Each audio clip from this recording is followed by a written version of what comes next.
What's going on, you guys? Welcome to It's Real to Us, the wrestling podcast. I am Anthony the Mark. I am Nate Dashing Diggity Dog. He doesn't know exactly. I don't know exactly who I am. This is what happens when we do it multiple times. You should get better on the second take. You're right. Welcome to It's Real to Us, the wrestling podcast. Today we are talking about the September 6th episode of Friday Night Smackdown and Dashing Diggity Dog. I cannot think of a better place to start than with Solo Sikoa and Cody Rhodes coming face to face. Solo came out and he pretty much demanded a WWE Championship match from Cody Rhodes. And the WWE Champion said, you know what? I don't think you deserve one. I think your personal enforcer, Jacob Fatu, deserves an opportunity at the title. And unfortunately, Fatu passed on the opportunity because he is the enforcer. He will not overstep his tribal chief. And he pretty much handed the opportunity to Solo Sikoa. I don't get that. You're a young and up-and-coming superstar. So many people would have loved that opportunity that Cody Rhodes gave Jacob Fatu. And you just pass up on it and give it to Solo, who, first of all, we were going over it. The Bloodline, if you look at the Bloodline, the past 4 months, the only person to have get pinned is Solo Sikoa. So you know what that means? That means he deserves a title shot because he's the only one in that group to, that's not what it's supposed to mean. This is ridiculous. The guy always loses, and we give him another title shot. What is going on? All right, hold on. Let me just interject for a minute. What is going on? To say he always loses is a bit of a stretch. He is the only person in the Bloodline to have been pinned in the past 4 months. But, so that's a loser to me. Nate, but it's not like he's been pinned a bunch of times. He's been pinned once, and it was because Roman Reigns interfered in the match, okay? So because of Roman Reigns, let me say, I get another title opportunity. That's not how it works, my guy. Cody Rhodes had to wait a whole year. You could spin it like, yes, you're absolutely right. Cody Rhodes waited an entire year. But Solo Sikoa is running arguably the most dominant faction in WWE right now. So he's the top villain. And the top villain needs to fight the top babyface. Yes, I would have loved to have seen Jacob Fatu versus Cody Rhodes. But realistically, you can't do that match right now because Jacob Fatu can't take the pin, and everybody and their mother would be rooting for him to win the title and beat Cody Rhodes. I disagree. I wouldn't be. You wouldn't be rooting for Fatu to win the title? No, I'd be rooting for Cody. We just spoke about how big of a Cody fan I am. But you acknowledge Jacob Fatu as your tribal chief. I do. So that's why I thought maybe you would be like, okay. No, because, again, I'm still in the bar. I want to see Roman versus Cody again. I want to see that too, but I think you can do that down the road. And I don't actually think Fatu would have been champion, but I would have been rooting for that. I understand that. And it would have been a great match. Like, it probably would have been, honestly, it could have been match of the year if that match actually happened. We're not going to get that. Maybe that's a little bit of a hint. Maybe we'll get it down the line someday. And then we got announced that it's going to be a steel cage match next week on the season premiere of SmackDown. And once I heard that, I think we both agree, Roman Reigns is going to be there and going to be part of this match. So steel cage matches are meant to keep out distractions and keep outside interference, but that very rarely is the case. So you almost have to assume that Fatu, Tama Tonga, or Tongaloa, or all three, will get involved in this match. And then, Nathan, does Roman Reigns come out to even the playing field and help Cody Rhodes for a second time? I don't know. It feels like they'd kind of just be going through the motions and giving you like a SummerSlam Roman Reigns return. But that's what this entire feud has been, repeating things over and over and over again. So it's long-term storytelling. Unfortunately, sometimes There's a difference between long-term storytelling and doing the same thing over and over and over again. I don't think this is long-term storytelling. This is literally doing the exact same thing over and over again. Okay, it's twice. So Roman came back at SummerSlam, so if they do it again with him coming back for the steel cage, it's only the second time. It's not like Roman's. That's the second time you've done it in the past 3 months. Yes. That's repeating yourself. I'm sorry. Hey, you're not. Storylines usually take a month. You're not wrong, but I don't know. We got to see what happens. Maybe Roman doesn't show up. There's no guarantee he shows up. So then if Roman doesn't show up and Cody beats him clean, then I'm okay with it. But if Roman shows up, you have a problem with it. Which I believe is going to happen. I see. And I think you're not in agreement with me? You don't think Roman's coming in? No, I agree with you. I just don't have a problem with it if Roman shows up. Because I want Roman versus Solo, and I want that at Bad Blood. And I think if Roman comes back next week and costs Solo, that's a guarantee you're getting that at Bad Blood. I'm not disagreeing with you, but I think there was a better way of doing it than have him screw him again. You really need for him to screw him again. You already had the storyline. You already had the match. Like, you need to do it again. Now, if we get Solo winning and then you get Roman for the title, I mean, I'm not happy about that, but then some of this... At least it's different. It's different, and it makes sense. So your biggest complaint is when wrestling feels repetitive. Yes. So that I can understand, and I think that is a result of the Triple H long-term storytelling over the last handful of months. Sure, I agree, but I think there's a difference between, like I said, long-term storytelling and doing the same thing over and over. Just being lazy. Yeah, just being lazy. Perfect. I couldn't think of the word. Thank you. Yeah, being lazy. Okay. I am lazy all the time. Well, what do you guys think about the Solo Sikoa, Cody Rhodes angle? Will Roman Reigns get involved? Will Solo Sikoa win the WWE title? That'd be a hell of a way to start a season premiere. Let us know. You can reach us on X, Instagram, and TikTok at It's Real to Us, and on YouTube we are at It's Real to Us 1. Also, for these podcasts, you can listen on Apple Music, Spotify, or wherever you get your podcasts. So please reach out to us. We love communicating and talking with our wrestling community. It's the best thing ever. Yeah, I love that community that we've built here. It's been incredible. It's incredible. So let's go ahead and let's keep talking wrestling because that's why the people are here. And let's go right to the main event. The Bloodline, they had their fingerprints all over the main event when they took on DIY and the Street Profits in an 8-man tag team match. And this was a great match. Very back and forth, very competitive. You thought it was great. Every single wrestler, maybe with the exception of Tonga Loa, got an opportunity to shine. And it came down, like most matches do for the Bloodline, to Jacob Fatu being the X Factor. He pretty much handed Solo Sikoa a win. Yeah, no, you're 100% right. And I didn't think it was that great of a match, to be honest. Like, you thought it was, obviously there was some, it's the main event. It got some of its great high spots, Come on, that suplex from the top rope onto all of the wrestlers. Yeah, it was cool. It was great. Great spot. Great spot. But again, look who's also in the match. You have DIY. You have the Street Profits, who usually do these oh my God type of moments that they have in their type of matches. So I thought it was just a regular match. Jacob Fatu, as we say in every Bloodline match, looked incredible. But that was the only thing that I thought was good. I thought he was the only one who looked incredible. I don't think DIY looked that great. I don't think the Street Profits looked that great.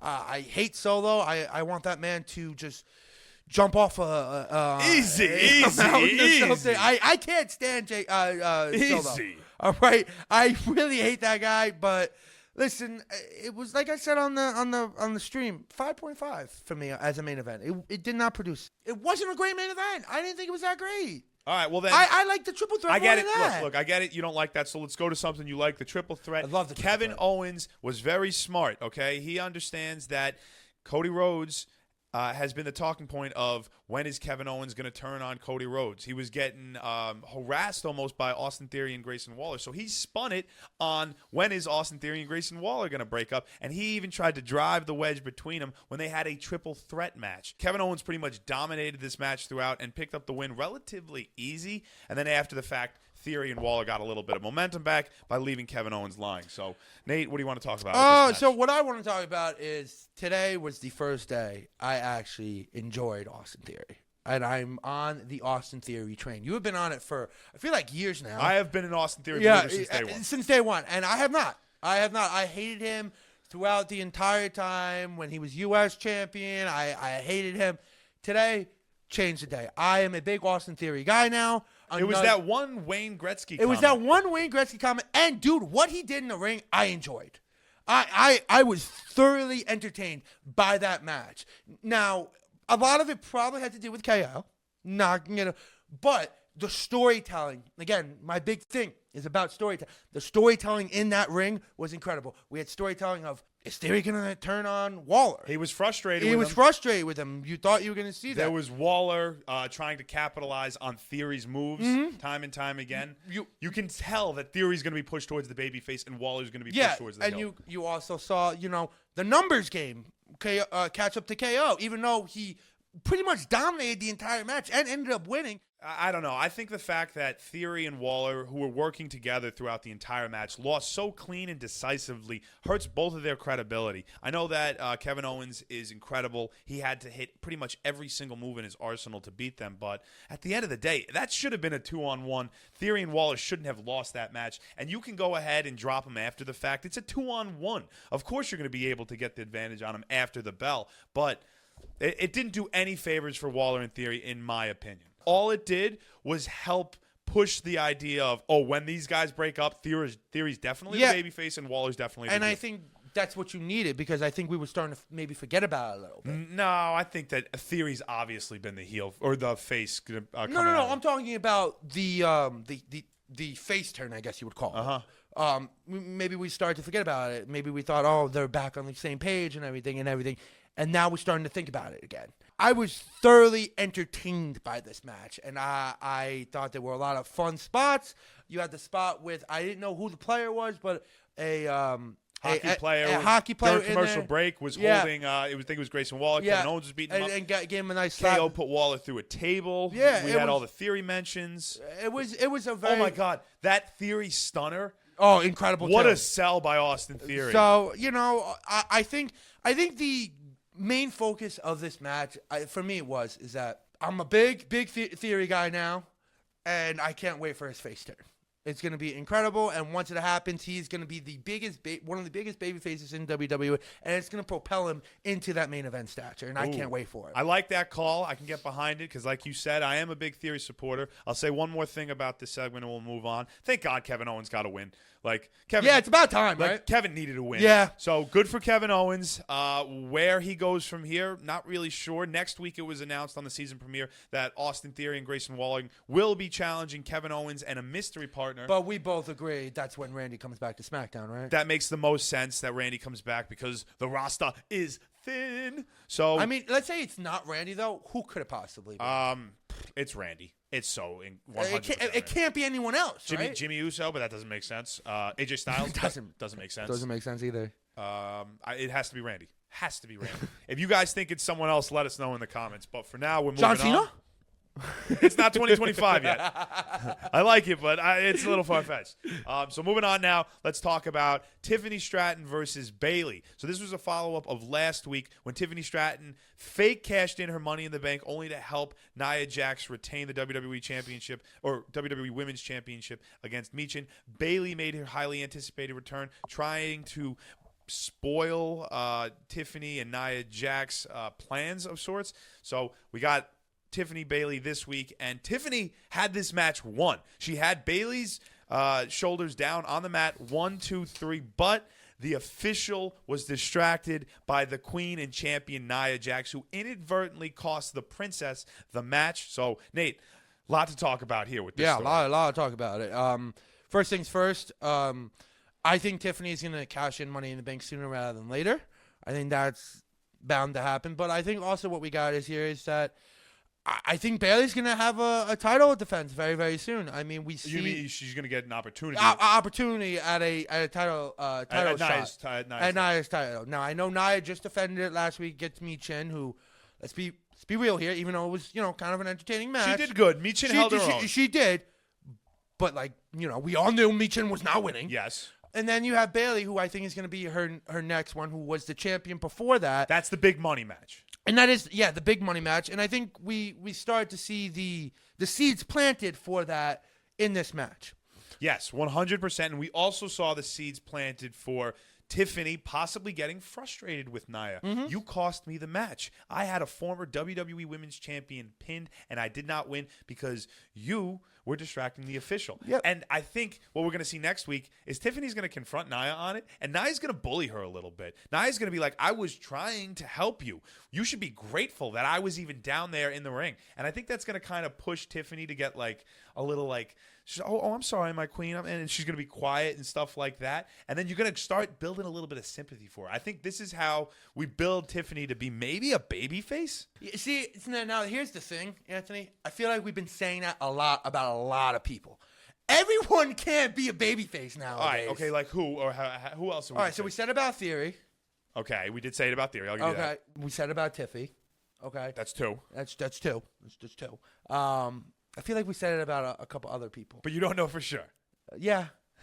Okay. Who did I just say was going to be the biggest babyface? I said Austin Theory. Yeah. Austin Theory. There was another time we mentioned another babyface. I am telling you. It's wrestling. People turn face and heel all the time. No, maybe. I agree. But hold on. But let's keep it on this. Okay. All right, fine. If Tiffany were to turn face, how? I don't know if I want her to. Well, maybe you don't want her at this very moment. No, I'm saying when she cashes in, I don't want her to be a face. I still want her to be a heel. But she can't cash in on Nia. Well, why not? She has to be a face to cash in on Nia? I just think it makes the most sense that if you're cashing in on a heel, people are going to cheer you after you win. It's just a lot easier to lean into the face championship run than it is the heel championship run because you need to change everyone's perception. It's like, oh, she just won the title. We're super happy for her. Now you have to have them hate you. It's just such a quick flip. Whereas if they were like, all right, let's just have her be a babyface, you've already got the crowd behind you after that big title run. I love Tiffany as a heel. I don't think her character works well for her as a face. I 100% agree with that, which is why I think what's best for everybody involved is to just drag this out. Let's have Tiffany get abused by Nia for a very long time and then ultimately have that boil up to the point where she can't take it anymore and she cashes in her briefcase. Whether or not she's a heel or face at that point, we'll figure it out then. But I think that this was a productive match for not only Smackdown, the show, but for the storyline with Bailey, Nia, and Tiffany all moving forward. So very excited to see what happens there. Why don't we quickly talk about what else happened in the women's division? Chelsea Green beat Michin 3.5 minutes. So I think that also states that Michin's one title reign is like title like Opportunity? Yeah, gone. Just like that. Back of the line. Just like that. Michin was fighting for a championship last week. This week, she found herself at the receiving end of pretty much a 2-on-1 beatdown. Yeah, but she still lost to Chelsea Green. No, you lose to Chelsea Green. You're down. How dare you disrespect my girl Chelsea Green like that? It's not disrespectful. What do you mean? Chelsea Green is one of the best women's wrestlers on the roster today. Okay, so performers. So you think she could be a world champion? I know she could be a world champion. Well, you and Zack Ryder are the only ones who think Chelsea Green is one of the few women's wrestlers who have just the character alone to propel a division. I'm not disagreeing. Her character alone, her in-ring work, awful. I think her in-ring work could be a little bit better. Little bit? Dude, that was not a good match. There were so many Chelsea's bad had a things. lot of good matches in the ring. Go look at Money in the Bank. All right, but that's not just her. And also, like, she didn't do much of Money in the Bank. The one fall, that's about it. Any match she's in, Chelsea Green shines, okay? Her character work and her expressions. She was terrible. They were terrible as the tag champions. No, they weren't. We had this argument during the stream. They were not good. Piper Niven and Chelsea Green. The tag team division elevated the women's tag team division they did not. better than any tag team before them. You are totally wrong. They did not elevate the tag team division. You name a tag team before them, and I'll tell you that Chelsea Green and Piper Niven had a better reign.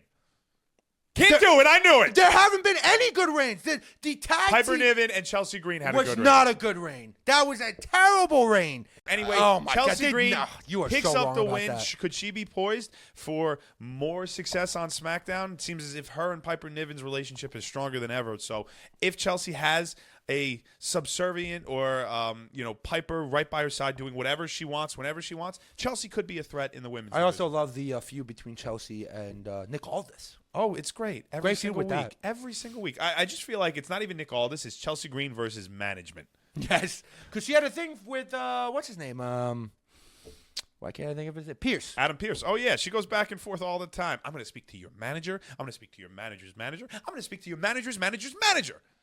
So that's Chelsea Green. Excited to see what she does going forward. Big win for her. Next, let's go ahead and let's talk about L.A. Knight. Yeah. The United States champion was out this past week and talking about how he hits it and he quits it when it comes to championship title defenses. Santos Escobar, yeah, it's over. Last week, Ludwig Kaiser, yeah, it's over. Hit and quit. LA Knight has got his eyes on the prize and he's looking for his next challenger. We found out this week that it's most likely going to be either Carmelo Hayes, Andrade, or maybe even both of them. I think it's going to be a triple threat. We were thinking that maybe the fifth match of that series that Melo and Andrade are having was going to be a number one contender match. Because it's 2 apiece. 2 wins for Carmelo, 2 wins for Andrade.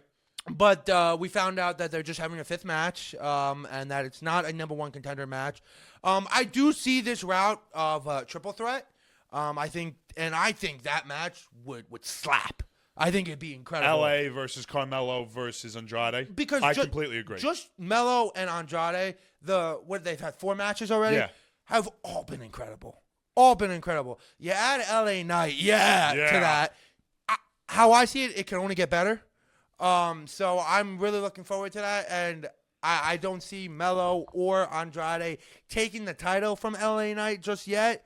But I'm actually, if this is the route that WWE's, I am really looking forward to that match. So next week Andrade versus Melo, the 5th match in the series. Wasn't named a number 1 contender match or but anything. we kind of feel like it is, though, isn't it? Like, I feel like we're going to get some sort of shenanigans, and if we're going to get a disqualification... So you think LA Knight, like, comes into play Well, in that match? here's the thing. Whoever wins that match is the primed next challenger. Yeah, If you want a triple threat, you need shenanigans. You need that to be a non-clean finish, because not only would that help the story of Andrade versus Melo, neither one of them has the edge, but now you have 2 viable candidates. What about a double countout?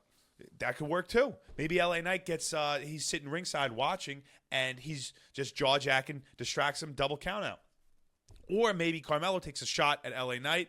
LA Knight swings, misses, hits Andrade. There's a bunch of different ways you could book it, but you think there's definitely going to be shenanigans next week? That's what I'm trying to wrap my brain around whether or not it's better to do one at a time or a triple threat. Because I think LA Knight, regardless of whether or not it's Carmelo Hayes or Andrade, he's winning. I think he retains the title. Yeah, I don't think he loses the title. So I think we want to maximize, these bodies in these matches. So you want 2 separate matches instead of a triple threat? I think what I want is a triple threat, and then whoever doesn't get pinned gets the next opportunity. So if LA Knight pins Andrade, then maybe he and Melo fight for the title down the line. Can you see possibly an LA Knight Randy Orton feud for the U.S. title down the line? Maybe, but not anytime soon. That just feels like Randy, hey, we need somebody to challenge LA Knight. Well, because I feel like LA Knight in maybe a couple months, it's going to run out of opponents. He might, especially that's why I threw Randy out there. Especially at the rate he's going at. He's got 2 championship title defenses in, I think, 30 days. But LA Knight, he has been the working man's champion, so credit to him. Very excited to see what happens with his title and who his next challenger is. And let's all just be thankful we get another match between Carmelo and Andrade next week. Yeah, it's going to be incredible. I can't wait for that. It won't be.